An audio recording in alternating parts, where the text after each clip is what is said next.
La Rasulillah wa alihi wa sahbihi wa man wala. Ça c'est une promesse prophétique disant effectivement que l'islam va dominer ce monde-là. C'est la religion de vérité qui va finir par apporter le bonheur absolu à toute l'humanité. والذي أرسل رسوله بالهدى ودين الحق يظهره على الدين كله ولو كره المشركون. Et c'est lui qui a fait descendre la religion de vérité à son prophète bien-aimé, Muhammad sallallahu alayhi wa sallam, pour que cette religion-là prévale, pour qu'elle prédomine alors toutes les autres confessions religieuses dans ce monde. Et ça c'est un verset évident qui se répète alors dans le noble Coran. Nous rencontrons ce verset-là dans la sourate At-Tawbah et également dans la sourate Muhammad et ainsi de suite. Ça se répète dans le Coran pour nous montrer effectivement que c'est l'islam qui va dominer ce monde-là. Et même les prémices commencent, les signes là commencent déjà. Il y a un Français, un blanc qui a intitulé son livre L'islam, la force de demain. Il a fait des analyses montrant effectivement, des analyses scientifiques qui montrent que quel que soit alpha, c'est l'islam qui va dominer. Parmi ces analyses-là, alors l'accroissement démographique des musulmans, il dit que les musulmans se marient à plus d'une femme. Et les musulmans ne se contentent pas seulement de deux enfants comme le font les autres confessions religieuses. Alors, le musulman a confiance à Allah subhanahu wa ta'ala, c'est lui qui nourrit, qui pourvoit aux besoins, et c'est lui qui a créé la terre là. Alors donc, il est capable, en tout cas, cette terre là est capable de contenir toute l'humanité, quel que soit leur nombre. Voilà, donc cette croissance démographique observée chez les musulmans est un point fort, alors qui fait que, alors d'ici peu de temps seulement, en nombre, les musulmans vont dominer les autres confessions religieuses. Ça c'est évident. Alors même si, et c'est pourquoi aujourd'hui l'Occident s'acharne. Maintenant ce n'est plus une flatterie, mais c'est un passage à l'acte. Maintenant c'est une obligation. Alors la CEDEAO veut imposer 3 enfants alors, aux femmes de la zone. Alors maintenant ce n'est plus une question de sensibilisation, mais c'est une question de loi qu'on veut légiférer maintenant pour la limitation des naissances, comme c'est le cas en Chine. Alors tout cela, ce sont les musulmans qui ça concerne. Voilà, parce qu'ils savent effectivement que c'est nous qui donnons assez d'enfants, et c'est nous qui épousons plus de femmes, et cette croissance démographique là sera alors une force alors, pour nous. Donc ça c'est un blanc qui a fait cette analyse là. Alors j'ai même passé le message dans un sermon de vendredi. Alors cette domination encore, c'est que les autres vont laisser les leurs tomber. Le communisme était un danger un jour. Le communisme était un danger potentiel. Alors redouté par le monde entier. Et les Mobutu et les Ben Ali étaient des remparts contre l'avancée du communisme. Alors même l'Arabie Saoudite, même le Pakistan, les alliés là se sont alliés à des pays musulmans comme ça, alors pour freiner l'avancée du communisme qui constitue un danger à un certain moment. Mais aujourd'hui le communisme n'est plus un danger parce que c'est leur fils même, un certain Gorbatchev, qui est sorti écrire le Perestroïka pour dire qu'il faut des réformes dans le communisme. Alors cette réforme là qui a été mal préparée a occasionné la chute des stricts du communisme, qui ne constitue plus un danger. Maintenant, les communistes du monde se cherchent, les Venezuela se cherchent, les Castrites de Cuba se cherchent, et Denis Sassou Nguesso, et partout dans le monde où il y avait cette menace communiste-là, alors il y a un apaisement, c'est plus une menace. Alors, je vois aussi le capitalisme et la démocratie chuter. Ça a commencé parce qu'il faut, c'est à l'intérieur même que ça commence. Ce sont les fils là même qui se lèvent et qui disent que non, ça ne va plus. Ça, à l'encontre, c'est opposé à notre ambition de domination. Voilà, donc c'est pourquoi aujourd'hui, Mitterrand qui avait dit, conditionné un jour alors, les aides françaises pour les pays nantis, les pays africains plus précisément, aujourd'hui n'est plus d'actualité. Aujourd'hui, au Tchad, les Tchadiens veulent la démocratie, mais les Français même ne veulent pas la démocratie au Tchad. Les Togolais revendiquent la démocratie en vain. Alors après, depuis les indépendances, jusqu'aujourd'hui, ils n'ont pas connu d'alternance politique, mais ils ne sont pas appuyés dans leur démarche, dans leur quête de la démocratie par personne. Même la sous-région là. Le président ghanéen même qui sert de médiation, on ne nous a jamais dit ce qui se passe dans les coulisses, parce qu'il est avec l'État. Et l'État sait que le monde entier est avec lui. Toute la sous-région là. Personne ne peut oser dire le contraire de ce que la France veut au Togo. Voilà le Gabon aussi. Le cas du Congo démocratique, le cas du Congo Brazzaville, le cas de beaucoup de pays, même en Côte d'Ivoire à côté, l'opposition est en train de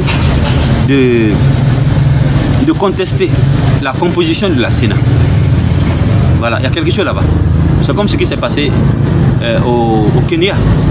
Au Kenya, lorsque la Cour constitutionnelle a donné, c'est-à-dire une voix qui contredisait ce que le président voulait. On a accepté et le monde entier a applaudi cela. Et malgré cet applaudissement, quelques temps après seulement, alors pour qu'il y ait transparence, l'opposition avait exigé à ce qu'elle participe à la constitution de la Sénat et autres pour qu'il y ait plus de transparence. Au vu aussi du monde entier, le président s'est entêté, il a maintenu les hommes alors, qui avaient proclamé sa victoire là. Ce sont ces mêmes hommes-là qu'il a maintenus avec un coup de force, alors pour que l'opposition ne participe pas au scrutin, au deuxième tour. Et ce qui fut le cas. Et aujourd'hui, on est en train de tromper la vigilance des gens maintenant, comme il y a eu réconciliation. Alors que c'est après la visite de l'Américain là, au Kenya, qu'il y a eu en tout cas cette réconciliation. Donc c'est dire que le monde entier, les Occidentaux même qui sont pour la démocratie, ne le sont plus aujourd'hui. Alors c'est dire que, alhamdulillah, nous on avait dit ça aux gens, effectivement que ce n'est pas un régime qui peut perdurer. Alors j'ai dit tantôt que Saïd Qutb, dans son livre Ma'alim fi Tariq, avait prédit la chute de la démocratie avant le communisme. Mais malheureusement, l'homme est mort avant de voir la chute du communisme. Le communisme a chuté avant la démocratie. Et nous sommes en train de voir maintenant la chute de la démocratie. Naam. Parce que le Burkina Faso aujourd'hui est sur les vrais pas même de la démocratie aujourd'hui, mais regardez la souffrance que nous encourons aujourd'hui. Pourquoi? Parce que l'Occident qui nous finance ne veut pas cette démarche-là démocratique, parce que c'est contraire à leur intérêt. Non. Donc la démocratie aussi est en train de s'écrouler. Et regardez des cas comme Trump aux États-Unis, qui n'est pas démocrate, c'est un raciste qui joue sur le racisme blanc des États-Unis, alors qui joue sur des minorités, les milliardaires qui ont financé ces campagnes-là, alors qui contournent carrément les règles de la démocratie, alors pour effrayer carrément le monde. Et voilà, tout récemment, il est en train de livrer une bataille, une guerre commerciale avec le continent européen, ses alliés. Il est en train de contrôler comme ça. Et l'histoire de l'ambassade des États-Unis transférée de Tel Aviv à Jérusalem, voilà, ça c'est antidémocratique. C'est antidémocratique. C'est les citoyens des États-Unis même qui ont fait les pressions là pour qu'il y ait les accords d'Oslo. Les accords d'Oslo qui consistent à élaborer un pourparlers de paix au Proche-Orient pour qu'il y ait finalement la paix entre les Palestiniens et les Israéliens. Ce sont les Américains qui ont fait cette pression-là. Et aujourd'hui, ce sont les mêmes Américains-là qui ne sont plus pour ça. Ils vont passer par faire un coup de force, obliger les Palestiniens là, même le blocus qui est sur Gaza, c'est pour les obliger un jour à accepter obligatoirement la paix avec Israël. Parce que ce sont les seuls là qui refusent toujours de reconnaître l'État d'Israël. Sinon, l'Égypte a reconnu, la Jordanie a reconnu, il y a des ambassades d'Israël partout dans ces deux pays-là. L'Arabie Saoudite est en train d'emboîter des pas pour normaliser ses relations avec Israël. Le Qatar, les Émirats arabes unis, tous les pays-là, même l'Iran que vous voyez. L'Iran parle, on parle, alors qu'effectivement, il y a plus de juifs au Parlement iranien que dans les autres pays du Proche-Orient, du Proche et Moyen-Orient. Voilà, il y a des radios, des stations qui émettent d'Israël au profit du chiisme. et vice-versa. Ce sont des gens qui collaborent clandestinement ensemble. Voilà. Donc l'hostilité des Juifs même c'est contre le monde sunnite, c'est pas contre le monde chiite. Ça c'est une hostilité apparente. Sinon, clandestinement, les Juifs sont main à main, ils travaillent main à main avec les chiites. Donc, chers frères, chères sœurs, nous sommes en train d'assister aussi à la chute de la démocratie. Moi, je ne suis pas démocrate, je ne l'ai pas été, je ne le suis pas, je ne le serai jamais. Parce que je n'y crois pas. Je sais que ce sont des menteurs. Ce sont des menteurs qui ont menti longtemps. Alors, pour avoir des queues, des adeptes. Alors, quand tu laisses pour toi là, et tu adhères à sa cause, en ce moment là, il peut te coloniser facilement. Voilà, c'est pourquoi tous les pays là ont accepté la démocratie. Mais aujourd'hui, les pays ne veulent plus la démocratie. Et l'Occident est pour ça. Donc, la démocratie aussi est en train de chuter. Alors, parlons maintenant de religion. Le judaïsme n'est plus une religion. Le judaïsme, c'est Israël aujourd'hui qui est derrière toutes les débauches et les délinquances sexuelles du monde entier. Voilà. Donc, les homosexuels juifs se comptent par milliers en Israël. Ils sortent même faire des parades, faire des défilés à Jérusalem et à Tel Aviv. Ils sortent, ils font des parades comme ça pour revendiquer davantage de choses, des droits.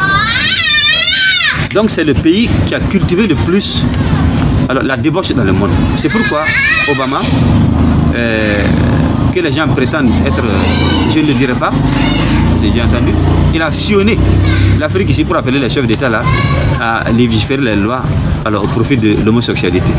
C'est les États-Unis. Les États-Unis aussi soutenus par le lobby israélien.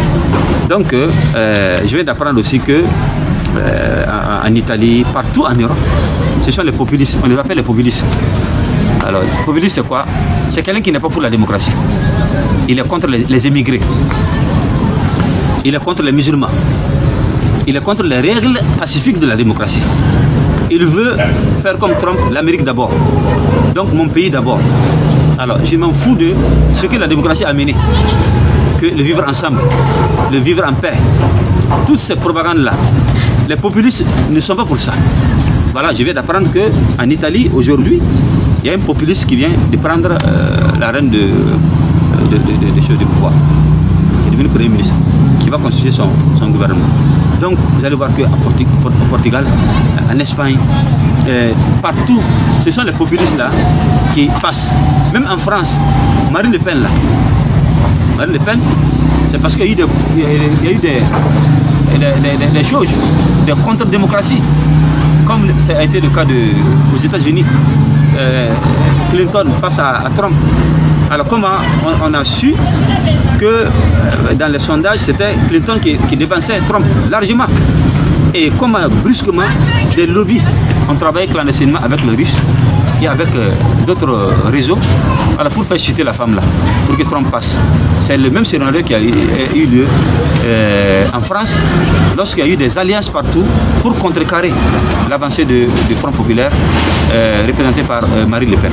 Donc c'est dire qu'elle aussi, qui est populiste, qui est anti-européen, qui est anti-euro, qui est anti-quoi, c'est elle aussi qui veut que le sondage, en tout cas, favorise de temps en temps.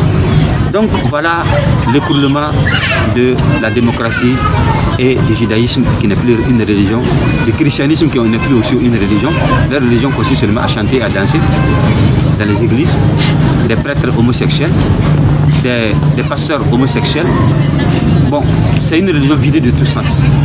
Bon, je ne vais pas me permettre d'aller plus loin. On va dire que je suis en train de m'attaquer à une religion, c'est vrai, mais c'est-à-dire consciencieusement, il y a un Gabonais même qui est venu une fois me rendre visite, un catholique. Alors il dit que vraiment, lui, il veut m'écouter. Lui, après ses analyses, il a vu que non, leur religion n'a pas de sens. Le porc, l'alcool, l'adultère, beaucoup de choses comme ça, il n'y a pas d'interdit quoi. Et tu es là, c'est seulement le dimanche là que tu pars à l'église. Alors que lui, il a vu les musulmans, à chaque instant, ils sont constamment en relation avec leur Seigneur. Alors, j'ai commencé à expliquer seulement, quelques temps après seulement, il dit que ça va, ça suffit largement, et puis il a embrassé l'islam comme ça. Donc c'est dire qu'il n'y a même pas de comparaison. Il n'y a pas de comparaison. Alors, je n'insulte pas une religion, mais je les appelle tous à sauver leur âme en adhérant à cette religion qui est la religion de vérité, qui est l'islam. Donc, alors les systèmes du monde entier vont s'écrouler et les religions aussi sont parties. N'en parlons pas du bouddhisme, n'en parlons pas de l'hindouisme qui n'a pas de sens. L'hindouisme, adorer une vache. Le bouddhisme, il n'y a pas de sens. Il se lève le matin, il donne à manger à son Dieu avant d'aller au travail. Et au retour, il dit à ce Dieu-là, je t'ai donné à manger, donc donne-moi aussi à manger dans mon travail. Donc, une petite analyse montre effectivement que ce sont des religions qui n'existent pas et qui sont vouées à l'échec. Non. Seulement, on n'a pas laissé le temps à la religion du temps, l'islam. Voilà. Moi, je veux seulement que l'Occident, s'il veut savoir que l'islam est une vérité, qu'il laisse la liberté à cette religion-là. Je ne leur demande pas de financer l'islam. Non, on n'a pas besoin de financement. L'islam n'a pas besoin de financement. Pour qu'ils sachent que c'est une religion de vérité là, ils n'ont qu'à la laisser seulement seule, s'épanouir seule.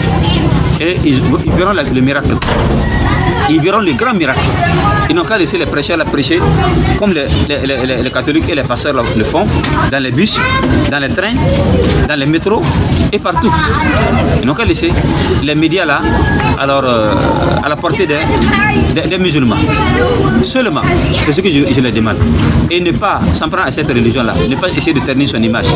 Laisser l'islam là, aller seul comme ça, voir le grand miracle. Que c'est à la Maison Blanche même que nous allons fêter. C'est à l'Élysée même que nous allons fêter. Ça c'est très très simple. Parce que la vérité se suffit à elle-même. Donc c'est pourquoi je dis, j'affirme et je confirme et je jure que c'est la religion de l'avenir qui va dominer le monde entier. Puisque les autres là sont appelés à laisser les leurs. Voilà, la démocratie est en train de partir, le communisme est parti, le nazisme est tombé il y a très longtemps, le fascisme est parti. Maintenant, ce qui scintille aujourd'hui un peu, c'est la démocratie. Elle aussi, elle est en train de partir. Ce sont des fils là même qui sont en train de la balayer, qu'on ne l'avait pas. Regardez au Mali, ce qui se passe au Mali là.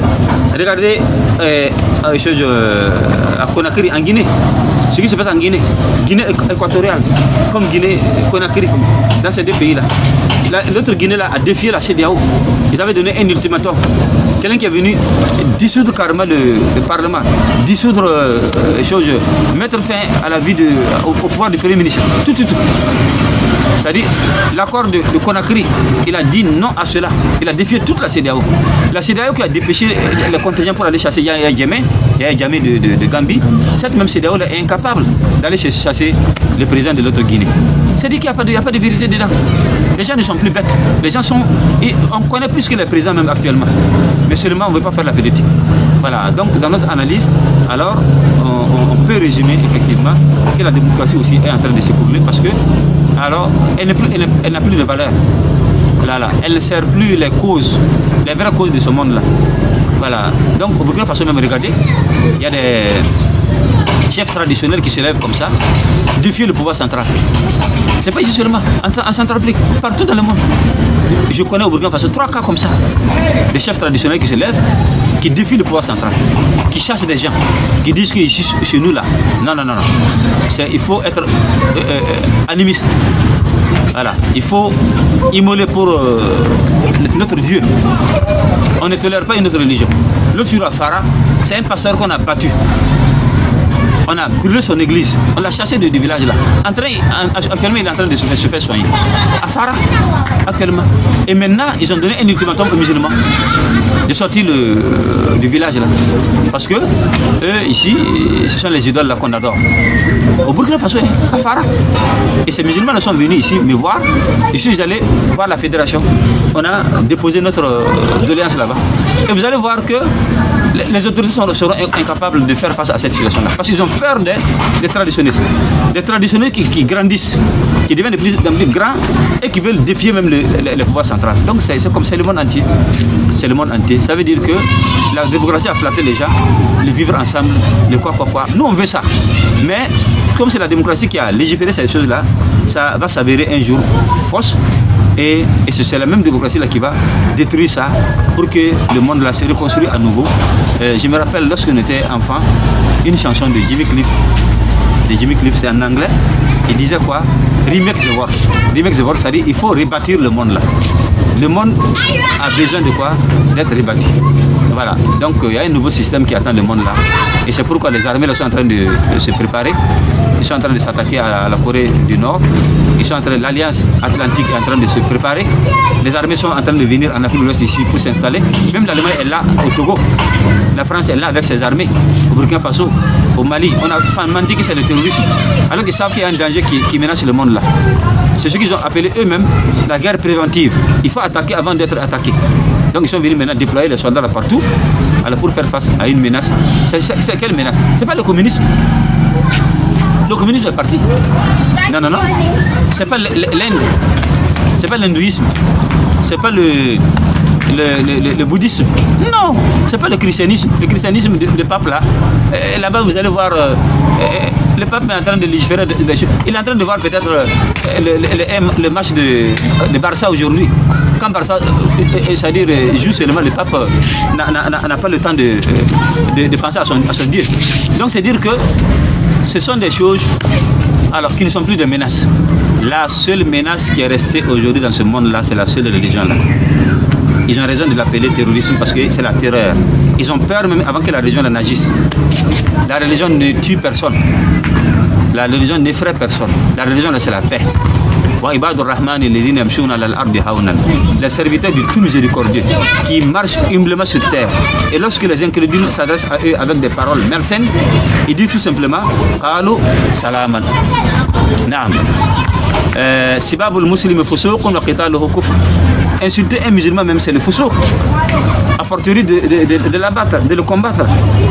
Ça c'est le kufr ça. Donc ces pratiques que nous voyons comme ça, État islamique, Boko Haram, Munjao, ainsi de suite là, c'est une fabrication de l'Occident pour pouvoir s'installer dans les zones là, pour pouvoir déployer les armées pour faire face à la nouvelle menace. La nouvelle menace c'est quoi? C'est l'islam. Donc je prie Allah subhanahu wa ta'ala de nous montrer davantage les prémices et les signes qui montrent effectivement que c'est cette religion là qui va prendre l'héritage de ce monde. Est-ce que je vais pas conclure avec un verset? Lorsque Moïse et son peuple étaient martyrisés en Égypte et que le peuple s'est adressé à Moïse, dit vraiment tu es venu nous délivrer mais jusqu'à présent nous souffrons. Qu'est-ce qu'il a dit? Inna al-arda lillahi yurithuha man yasha min ibadihi wal aqibatu lil muttaqin. La terre appartient à Allah subhanahu wa ta'ala. Il en donne l'héritage à qui il veut. Et l'avenir appartient à qui? Lil muttaqin, ceux qui craignent Allah subhanahu wa ta'ala. L'avenir n'appartient pas aux choses, à la démocratie. Non, non, non. L'avenir n'appartient pas à ce que les gens ont fabriqué. Wal aqibatu lil muttaqin. Donc ça c'est un verset évident qui montre effectivement que c'est l'islam qui va hériter c'est-à-dire ce monde-là. Avant l'au-delà. Jazakumullahu khairan, barakallahu fikum. Wassalamu alaikum wa rahmatullahi wa barakatuh.